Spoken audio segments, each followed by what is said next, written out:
Assalamualaikum warahmatullahi wabarakatuh. Hari ini kita belajar mengenai modul 12, yaitu program GUI. Nah, ini adalah kelas yang akan kita gunakan. Anda bisa cari kelas-kelas dalam Java itu di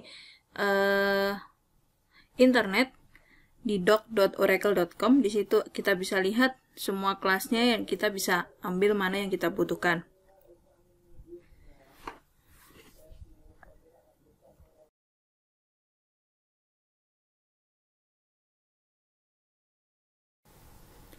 Oke, kembali ke modul kita. Nah, di sini adalah tampilan hierarki dalam Java yang berhubungan dengan GUI. Yang pertama, kita biasa menggunakan java.awt, Abstract Window Toolkit. Nah, ini adalah silsilah atau hierarki dalam Java-nya. Yang kedua, kita biasa menggunakan javax.swing.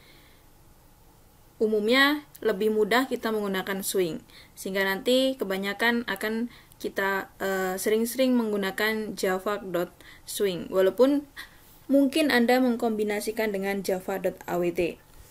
Ini adalah model view controllernya. Kemudian ini adalah swing library-nya. Semua yang kelas ini yang biasa kita akan gunakan. Kalau kita lihat hierarki ini, javax.swing itu adalah bagian dari java.awt. Selanjutnya, di sini ada definisi dari beberapa komponen GUI. Anda bisa baca, yang nantinya akan kita coba pada praktikum modul 12. Kontainer merupakan komponen khusus yang berguna untuk menampung komponen GUI lainnya. JFrame baru dapat diisi dengan komponen GUI setelah diletakkan kontainer di dalamnya. Nah, ini kira-kira gambarannya. Kemudian kita masuk ke latihannya. Percobaan pertama yang akan kita gunakan adalah membuat JFrame. Di sini ada 4 poin yang bisa Anda baca mengenai hal-hal yang berhubungan dengan JFrame. Program pertama, kita akan membuat kelas utama. Kita buat dulu new project ya. Kemudian kita pilih Java Application seperti biasa. Kemudian kita masukkan projectnya bebas. Misalnya di sini modul ke-12. Kemudian kita buat kelas namanya kelas utama.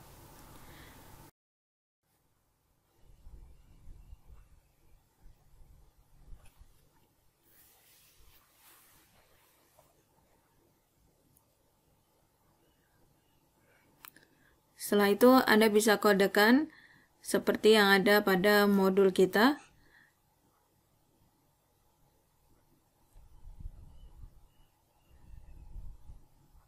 Di sini pertama kita buat konstruktor, kemudian ada kata super. Nah, ini kita ambil dari kelas supernya. Konstruktor dalam java.swing.jframe itu ada konstruktor untuk memberikan judul. Kira-kira begitu. Untuk definisi yang lain, Anda bisa lihat yang tadi ya, 4 poin di awal mengenai JFrame.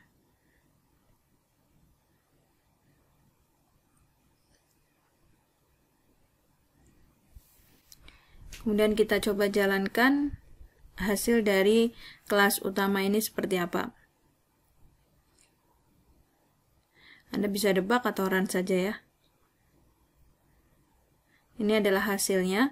Kita membuat frame, kemudian ada string atau judulnya. Ada juga cara yang kedua, kita coba menggunakan dari awal itu adalah new JFrame form. Jadi dari awal kita sudah ingin NetBeans itu membuatkan frame. Kita namai dengan utama JFrame. Kemudian kita lihat perbedaannya ketika kita menggunakan new JFrame form, maka kita sudah disediakan 2 tempat, yaitu source dan design. Ini tampilan defaultnya. Setelah itu ada juga di sini beberapa komponen GUI yang bisa kita gunakan, tinggal drag and drop aja.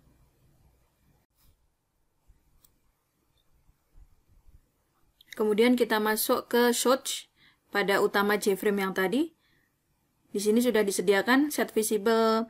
Kemudian ada juga di sini yang bentuknya di blok coklat ya. Ini adalah kode yang tidak bisa kita edit pada shoots. Kita harus mengeditnya pada design. Jadi kalau Anda delete pun tidak bisa hilang. Dan di sini sudah disediakan ukurannya, kemudian layout manajernya. Kemudian di dalam kelas utama JFrame ada konstruktor yang di dalamnya sudah ada init components. Ini berarti seluruh komponen yang ada pada desain itu sudah ada dalam shoots ini. Kita coba tambahkan satu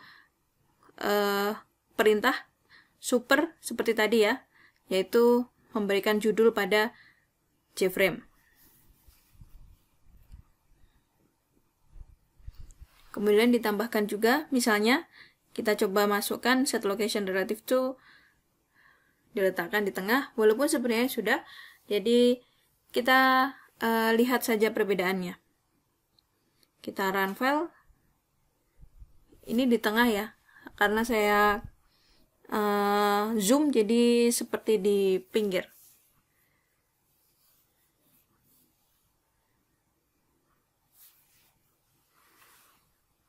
Kemudian ini Anda lihat, kita coba masukkan perintah set size, ukurannya 300-100, kita coba compile. Tidak berubah ya, tetap ukurannya 300 dan 400. Anda bisa lihat pada tempat desain, ternyata 400 dan 300. Kita coba ubah ukurannya. Dia baru bisa berubah. Jadi kalau kita menggunakan JFrame Form, maka untuk mengatur beberapa hal, kita harus mengaturnya pada desainnya. Dia baru berubah sesuai dengan ukuran kita. Baik, mungkin itu adalah program yang pertama. Kita lanjutkan ke e-modul kita mengenai apa yang perlu Anda lakukan, yaitu Anda perlu menjawab pengertian-pengertian kode mengenai GUI. Nah, untuk membantu Anda menjawab ini, Anda bisa cari dokumentasi dari kelas tersebut, misalnya kelas JFrame. Nah, nanti akan muncul keseluruhan isi dari JFrame-nya, dari mulai konstruktor, metode, variabel, keseluruhannya itu sudah ada. Misalnya kita ingin mencari nih, tadi ada JFrame, kemudian parameternya string. Nah, kita lihat. Di sini ada JFrame, kemudian parameternya string. Nah, kita bisa jawab dengan pengertian ini, yaitu membuat sebuah objek dengan judul tertentu. Kira-kira begitu ya. Anda bisa gunakan dokumentasi ini untuk menjawab soal-soal yang ada pada modul ke-12. Selanjutnya, kita akan coba program yang kedua. Nah, di sini kita sudah mulai belajar mengenai kontainer. Jadi di dalam frame itu ada beberapa komponen GUI. Kita coba bikin kelas frame A. Di sini bikin kelas seperti biasa ya, new class, kemudian Anda tambahkan super kelasnya. Jangan lupa keyword extensnya. Kemudian ikuti saja apa yang ada pada modul, dan jika Anda bingung pengertiannya, Anda bisa menggunakan pengertian yang muncul pada framework yang Anda gunakan. Anda bisa lihat pengertian-pengertian atau arti dari kode tersebut. Kemudian kita mulai menggunakan kontainer di sini,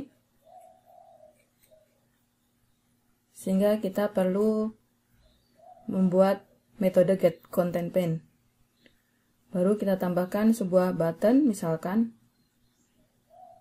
di dalam kontainer, dan kontainer itu di dalam JFrame tadi.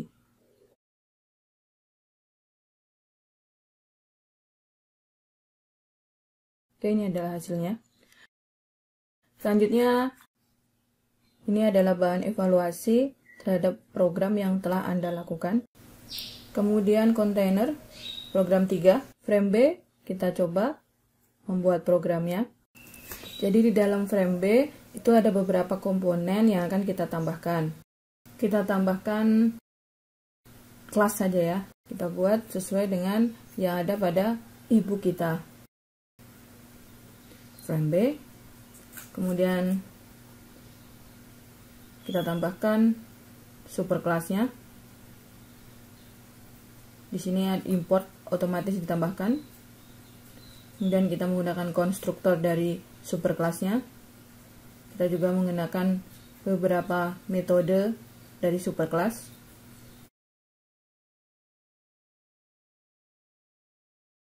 Kemudian metode main berisi pembuatan objek dari frame tadi, frame B, kemudian kita tambahkan objek baru panel, kemudian kita mengambil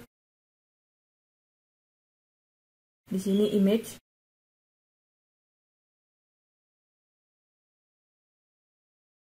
get result. Jadi kita akan memanggil gambar shake hand 2.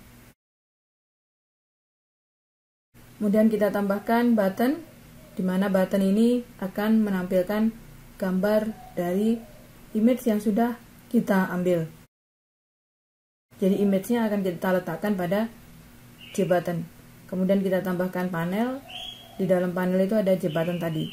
Kemudian panel ditambahkan ke dalam frame kita. Maaf, ini kesalahan nama. Oke, sudah. Kita coba run. Ada kesalahan di sini. Kita belum memasukkan gambarnya. Kita coba tambahkan gambarnya sesuai dengan nama gambar tadi, shakehand2.png. Kemudian letakkan ke dalam tempat project di komputer kita. Ini sudah ditambahkan. Kemudian kita coba run. Oke, ini hasilnya ya, button. Bentuknya seperti tombol. Selanjutnya kita masuk ke program 4, yaitu kita mencoba menggunakan label. Kita tambahkan kelas baru, demo label. Kemudian kita tambahkan metode main. Di dalam kita membuat objek kelas utama. Kemudian kita memanggil metode untuk mengatur ukuran. Kita mencoba memanggil gambar.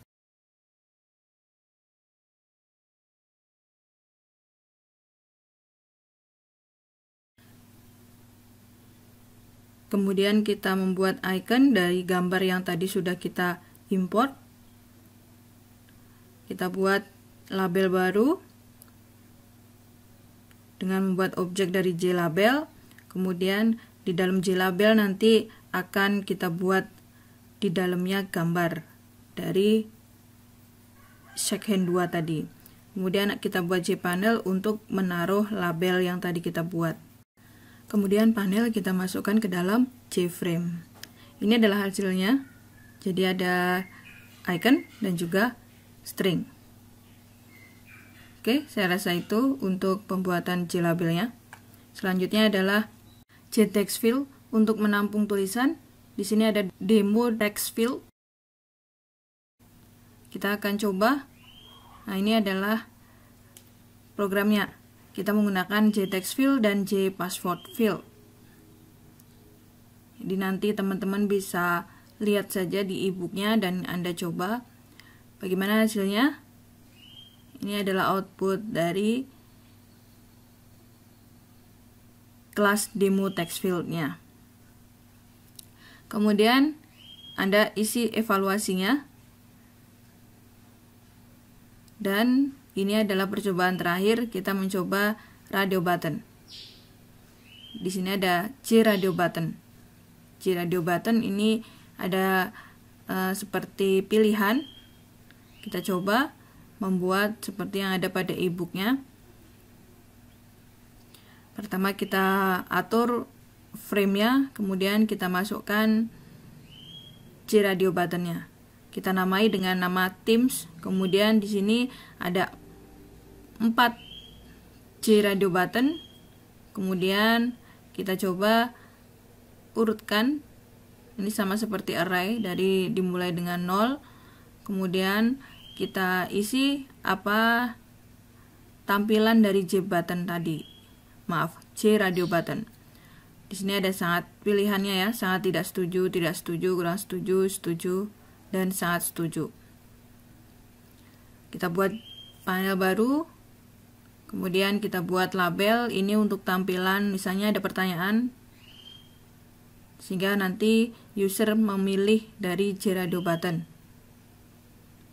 Misalnya di sini adalah labelnya, apakah modul praktikum pemrograman berorientasi objek itu jelas dan mudah. Nanti bisa dipilih jawabannya dari JRadio button. Kemudian perlu ditambahkan button group. Fungsinya adalah agar user memasukkan atau memilih radio button itu tidak lebih dari satu.